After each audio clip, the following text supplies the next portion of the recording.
안녕하세요. 인공지능 텀 프로젝트 발표로 유저 정보로 영화 토이스토리 평점 예측하기를 프로젝트로 해본 1701-1846 김지완입니다.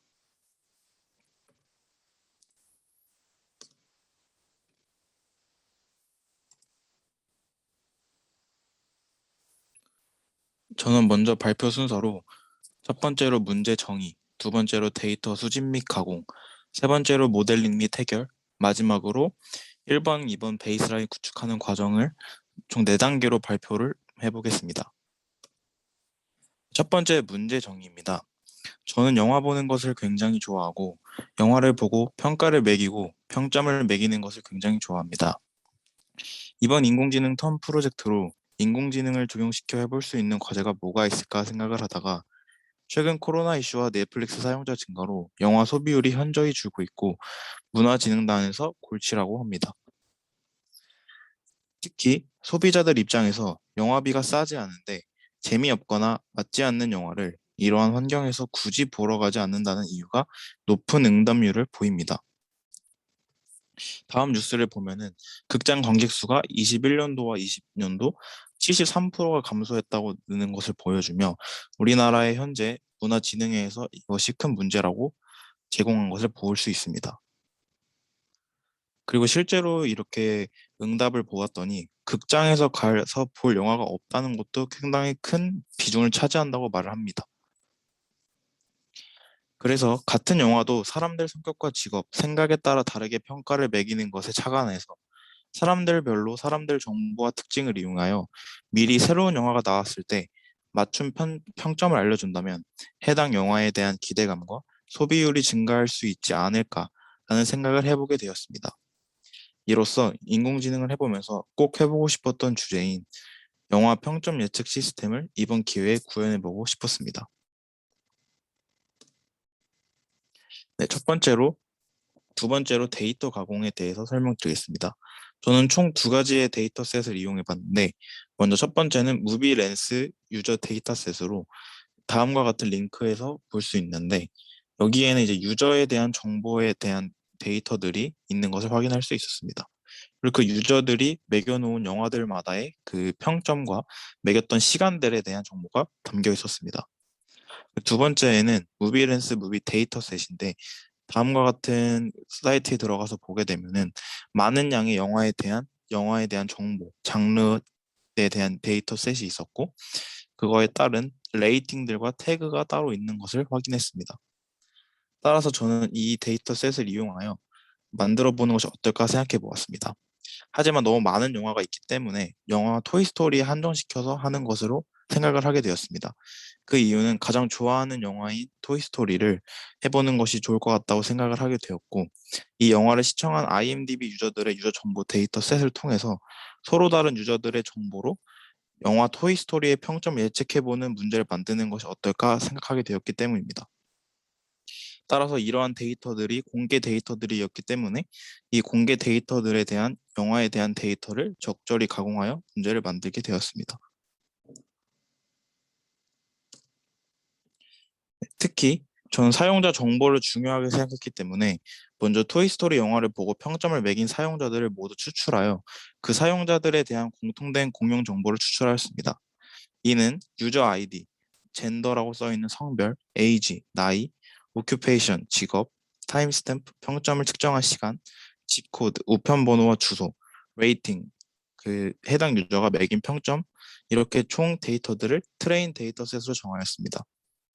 트레인 데이터셋을 하나하나 보자면 먼저 성별은 M, 남자와 F, 여자로 이루어져 있고 에이지는 모두 다른 값들이기 때문에 21, 22 이렇게 모두 달라지게 되면은 학습을 제대로 하지 못하는 것을 볼 수 있기 때문에 이를 방지하고자 구간별로 설정하였습니다. 따라서 18세 이하는 18로, 18부터 24세는 18세부터 24세는 18로, 18세 이하는 0으로, 그다음 25세는 25세부터 34세까지로 지정했고 35부터 44세까지는 35, 45부터 49는 45, 50부터 55는 50, 56세 이상은 56 이렇게 나이를 설정하였습니다. 직업으로는 다음과 같이 많은 양의 직업들이 있는데 사실 더 많은 직업들이 있지만 너무 많은 직업들 또한 모두 데이터로 들어가게 된다면 오히려 과적합이나 좋지 않은 결과를 낼 수 있기 때문에 이러한 것을 방지하고자 직업을 다음과 같이 축소하였습니다.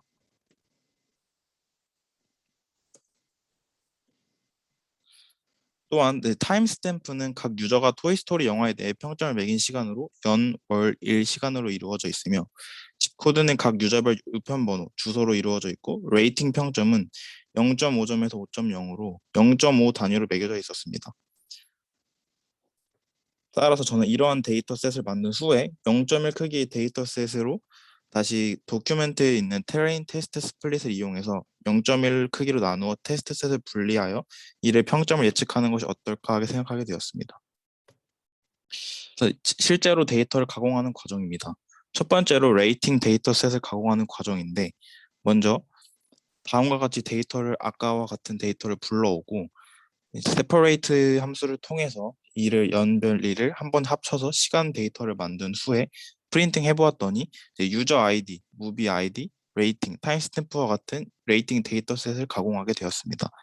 따라서 많은 유저, 6,040명의 유저들이 각각 평점을 매긴 영화들에 대한 데이터와 그 영화의 평점에 대한 레이팅 데이터, 시간 매긴 데이터까지 있는 레이팅 데이터셋과 유저 데이터셋으로 유저들마다의 나이, 직업, 집 코드, 이러한 성별에 대한 데이터들을 가질 수 있었고 마지막으로 무비 데이터셋으로 0번부터 3,882까지 간소화된 데이터셋으로 원하는 토이스토리 영화에 대한 무비 아이디와 장르를 얻을 수 있게 되었습니다.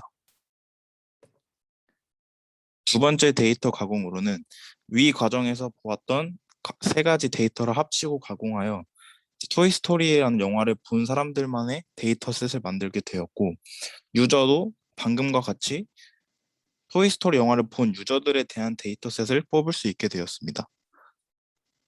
그래서 이 과정에서 이 두 가지 데이터셋을 합쳐서 최종적으로 merge라는 함수를 사용하여 데이터셋을 만들었는데 따라서 이제 유저 아이디, 이 영화를 본 유저 아이디들과 그 유저들마다의 젠더, 에이지, 오큐페이션, 집 코드, 매긴 시간, 그리고 레이팅 이렇게 나누어서 한 번에 볼 수 있는 데이터셋을 가공하게 되었습니다. 그래서 위 과정에서 가공한 토이스토리 셋을 트레인 테스트 스플릿 함수를 통해서 테스트 사이즈 0.1로 지정하여 다음과 같이 분리하게 되었습니다. 따라서 트레인 데이터와 Y 라벨 그리고 X 테스트 파일과 이 정답지를 총 4가지 파일을 모두 만들 수 있게 되었습니다. 또한 이 문제를 만들기 위해서 오큐페이션과 젠더 부분을 영어화하였습니다. 오른쪽에서 보이는 그림과 같이 최종적으로 이제 문제에서 제공하게 될 캐글 무비 트레인 파일과 캐글 무비 테스트 파일을 성공적으로 만든 것을 확인할 수 있습니다. 보시게 되면 유저 아이디가 저렇게 숫자로 나와 있는 것을 볼 수 있고 젠더는 M과 F 영어 형태로 나와 있는 것을 볼 수 있으며 에이지는 1부터 50 몇으로 이제 구간별로 설정해 주신 것을 볼 수 있고 오큐페이션은 숫자가 아닌 각각의 특징별 영어로 설정하게 되었고 G코드는 우편 번호이기 때문에 숫자, 타임 스탬프는 연, 월, 일 시간으로 나누는 것을 볼 수 있고 레이팅은 0.5부터 5.0까지 0.5 단위로 설정되어 있는 것을 볼 수 있습니다. 이렇게 데이터 가공과 제공을 마친 후에 모델링 및 해결 부분을 보겠습니다. 모델링 및 해결 부분에서는 저는 이제 첫 번째 베이스라인을 토대로 말씀을 드리자면 먼저 방금과 같은 데이터셋을 보시면 스트링에 대한 내용들이 많기 때문에 다음과 같이 라벨 인코더를 사용하여 타임스탬프 부분과 레이팅 부분, 집코드 부분을 모두 라벨 인코더를 시켜주었습니다. 그리고 필요 없는 열이라고 생각하는 부분들을 드랍하게 되었고 이를 이용하여 이제 NM 모드를 설정해서 인공지능을 돌리기 위해 설정해 보았습니다.